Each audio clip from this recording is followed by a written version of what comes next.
अगर आपकी जिंदगी में कोई ऐसा व्यक्ति है जो आपको लगातार इग्नोर कर रहा है और आप इससे बहुत ज्यादा परेशान और इरिटेट हो रहे हैं, तो यह वीडियो आपके लिए है।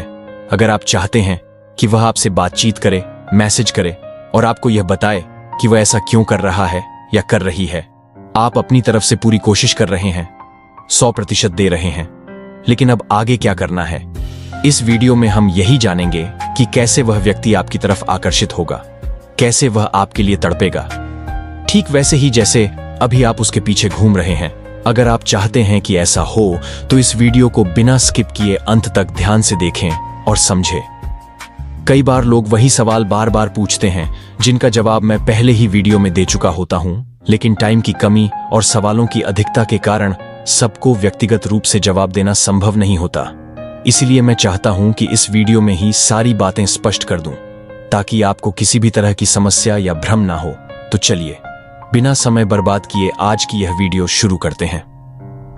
आज की यह वीडियो बेहद खास और जीवन बदलने वाली है, क्योंकि इस तरह के मामलों में न जाने कितनी जिंदगियां बर्बाद हो जाती हैं। कुछ लोग तो अपनी जिंदगी खत्म तक कर लेते हैं, लेकिन आपको ऐसा कुछ बिल्कुल नहीं करना है। पहले इस वीडियो को जरूर देख लें। मेरे बहुत से सब्सक्राइबर्स हर रोज परेशान होकर मैसेज करते हैं कि हमें कुछ तो समाधान बताएं। दोस्तों, मैं हर किसी को व्यक्तिगत रूप से जवाब तो नहीं दे सकता, लेकिन इस वीडियो के माध्यम से आपकी सहायता जरूर कर सकता हूं। इसलिए जो भी इस वीडियो को देख रहे हैं, कृपया इसे पूरी तसल्ली से देखें और मेरे द्वारा बताए गए हर कदम को अपनाएं। अब बात करते हैं उस मुद्दे की जिसकी वजह से आप यह वीडियो देख रहे हैं। अगर कोई व्यक्ति आपको लगातार नजरअंदाज कर रहा है और आप चाहते हैं कि वह फिर से आपसे बात करे और पहले की तरह रिश्ते में ईमानदार रहे। हर रिश्ते की शुरुआत में तो सब कुछ बहुत ज्यादा अच्छा होता है। यह मायने नहीं रखता कि वह व्यक्ति पुरुष है या महिला। आपको अच्छी तरह से याद है कि आपके रिश्ते की शुरुआत कितनी सुंदर थी और अब चीजें कहां जा रही हैं। ऐसे में सवाल उठता है कि क्या आपको उससे बातचीत करना चाहिए या आपको उसे ब्लॉक कर देना चाहिए? तो इसका जवाब है बिल्कुल नहीं। जो मैं आपको बताने जा रहा हूं वह सामान्य सलाह से अलग है। उसे आपको बिल्कुल अनदेखा नहीं करना है, मैसेज भेजना बंद नहीं करना है और कॉल करना भी नहीं छोड़ना है। आपको उसी ऊर्जा के साथ प्रयास करते रहना है जैसे अब तक आप करते आ रहे हैं। लेकिन ध्यान रहे, केवल मैसेज करते रहना समाधान नहीं है। उस मैसेज की अहमियत बढ़ाने के लिए आपको अपने तरीके बदलने होंगे। आगे इस वीडियो में मैं आपको बताऊंगा कि आपको सही मायने में क्या करना है और क्या नहीं। सबसे पहले एक निजी डायरी खरीदें जो केवल आपकी हो और किसी और के हाथ में न जाए। इसे कहां रखना है यह आपकी जिम्मेदारी है, क्योंकि मैं आपके घर आकर इसे सुरक्षित नहीं रख सकता। यदि ऐसा कुछ है जो किसी के पढ़ लेने पर कोई समस्या ना हो तो उसे कहीं भी रख सकते हैं, लेकिन डायरी आपकी होनी चाहिए और लिखने के लिए नीला पेन इस्तेमाल करें। अब आपको डायरी में सबसे पहले यह लिखना है कि आप कितने दिनों तक उस व्यक्ति के पीछे प्रयास करेंगे। जैसे आज अगर बुधवार है तो अगले बुधवार तक, यानी 7 दिनों का एक स्पष्ट प्लान बनाएं। इन 7 दिनों में आप रोजाना कितने घंटे उनके लिए देंगे, चाहे 12 घंटे हो, 8 घंटे, 4 घंटे या 5 मिनट। हालांकि 5 मिनट तो नहीं देंगे, ये हम दोनों जानते हैं, क्योंकि आप दिन रात उसी के बारे में सोचते रहते हैं। आपको इन 7 दिनों में जो भी करना है वो सब करें, चाहे मिन्नतें करनी हो, वादे करने हो, रोना पड़े, उनसे बार बार बात करने की कोशिश करनी हो। लेकिन एक बात का ध्यान रखें, उन्हें इतना परेशान ना करें कि वो आपको अपमानजनक बातें कहने लगें या आपको उल्टा सीधा बोलने लगे। आपकी स्वाभिमान की देखभाल सबसे ज्यादा जरूरी है। किसी भी रिश्ते में अपनी आत्मसम्मान को सुरक्षित रखें। 7 दिनों तक हर संभव प्रयास करें। जैसे ही 8वां दिन आएगा आपको सब प्रयास बंद कर देना है। ना तो उसे कॉल, ना कोई मैसेज और ना ही कोई प्रतिक्रिया। उन्हें यह महसूस होना चाहिए कि आप पूरी तरह से दूर हो चुके हैं। अगर हो सके तो अपनी व्हाट्सएप वगैरह की डीपी हटाकर ब्लैंक कर दें और स्टेटस वगैरह लगाना भी पूरी तरह बंद कर दें। उसे अपनी कोई भी प्रतिक्रिया ना दें। आपको पूरी तरह से शांति बनाए रखनी है ताकि सामने वाला खुद आपकी कमी महसूस करे।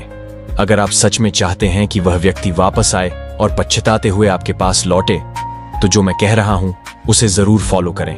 अब बात आती है इस चुप्पी को कितने समय तक बनाए रखना है। जब तक उनकी तरफ से कोई पहल ना हो, चाहे वह कॉल हो, मैसेज हो या ईमेल। आपको बिल्कुल शांत रहना है। लेकिन शांत रहने का मतलब यह नहीं कि आप दिन भर उनके बारे में सोचते रहें। आपको अपनी मानसिक शांति बनाए रखनी है और आगे की रणनीति पर काम करना है।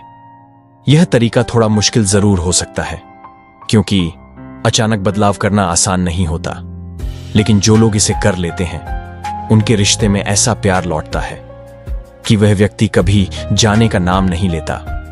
इस दौरान आपको अपना ध्यान उन चीजों पर लगाना है जो आपकी रुचि की हो, चाहे वह कोई स्किल हो, किसी परीक्षा की तैयारी हो, बच्चों को पढ़ाना हो, मेडिटेशन करना हो या जिम ज्वाइन करना हो। खाली बिल्कुल मत बैठें, क्योंकि खाली दिमाग में वही विचार बार बार लौट लौट कर आएंगे। जैसे जैसे आप खुद पर ध्यान देने लगेंगे, आपकी ऊर्जा बदल जाएगी और आप धीरे धीरे उस व्यक्ति से मानसिक रूप से जुड़ाव कम करने लगेंगे। यह प्रक्रिया 7 दिन, 15 दिन या 1 महीना भी ले सकती है, लेकिन अगर आप अपने रिश्ते को लंबे समय के लिए सुधारना चाहते हैं तो आपको 1 से 2 महीने का समय देना होगा। हो सकता है वह व्यक्ति कुछ ही दिनों में संपर्क करे, या फिर 1 हफ्ते, 15 दिन या 1 महीने बाद उसे आपकी अनुपस्थिति महसूस होगी, क्योंकि उसे आपकी लगातार कोशिशों की आदत हो चुकी है। और अब जब वह देखेगा कि अब आप पीछे नहीं पड़ रहे हैं, तब उसके मन में बेचैनी बढ़ेगी। शुरुआत में उसका ईगो उसे रोकने की कोशिश करेगा, लेकिन आखिरकार वह सब कुछ भूलकर आपकी ओर जरूर लौटेगा। लेकिन जैसे ही वह संपर्क करे, आपको तुरंत उत्साहित होकर वैसा ही पहले जैसा व्यवहार नहीं करना है जैसे पहले करते थे। उसके हर मैसेज का जवाब सीमित और सामान्य तरीके से दें, जैसे हाँ, नहीं, ठीक है, और अब भी पहल उसकी तरफ से ही होनी चाहिए। आपके पास इस दौरान जो आत्मविश्वास आया है वह आपकी सबसे बड़ी ताकत है। अपनी डीपी या स्टेटस में ऐसी तस्वीरें लगाएं जिनमें आप खुश, संतुष्ट और आत्मनिर्भर दिखें। यह दिखाने के लिए नहीं कि आप उसे कुछ साबित कर रहे हैं, बल्कि इसलिए क्योंकि आप अब सच में खुद से प्यार करने लगे हैं। जब वह यह देखेगा कि आप कितने खुश हैं और आगे बढ़ चुके हैं तो उसकी बेचैनी चरम पर होगी। और अब अगर वह लौटता है और आप चाहते हैं कि रिश्ता दोबारा शुरू हो तो आगे बढ़ सकते हैं, लेकिन हमेशा इस बात का ध्यान रखें कि किसी को इतनी अहमियत न दें कि उसे यह महसूस होने लगे कि आप उसके बिना जी नहीं सकते। यही गलती आपको कमजोर बनाती है और रिश्ते को असंतुलित कर देती है, क्योंकि जैसे ही उस व्यक्ति को यह एहसास होता है कि आपकी भावनाओं का रिमोट कंट्रोल पूरी तरह उसके हाथ में है, वो जब चाहे आपको खुश कर सकता है और जब चाहे दुखी। वहीं आपसे सबसे बड़ी गलती हो जाती है। दिल में प्यार होना कोई गलत बात नहीं है, लेकिन अपनी भावनाओं को इस हद तक शेयर करना कि आप कमजोर पड़ जाएं, यह आपके लिए नुकसानदेह हो सकता है। प्यार में धोखे मिलना, इग्नोर किया जाना या छोड़ जाना आपकी गलतियों का परिणाम होता है, न कि प्यार का। आप जब जरूरत से ज्यादा अपनी भावनाओं को उनके ऊपर निर्भर कर देते हैं, तब आप खुद को नुकसान पहुंचाते हैं और खुद को दुखी करते हैं, और कभी कभी तो आत्महिंसा की हद तक। इससे कभी किसी को कोई फायदा नहीं होता, ना तो आपको और ना आपकी फैमिली को। इसलिए सबसे पहले खुद का ख्याल रखना सीखें, खुद से प्यार करें। जब आप सेल्फ वैल्यू को समझेंगे, तभी बाकी लोग भी आपकी कद्र करेंगे। तो उम्मीद है कि यह वीडियो आपको मदद करेगा और आप अपनी जिंदगी में पॉजिटिविटी और नई दिशा लाएंगे। अगली वीडियो में फिर मिलते हैं, तब तक खुश रहें, पॉजिटिव रहें और मुस्कुराते रहें। वीडियो देखने के लिए आपका धन्यवाद।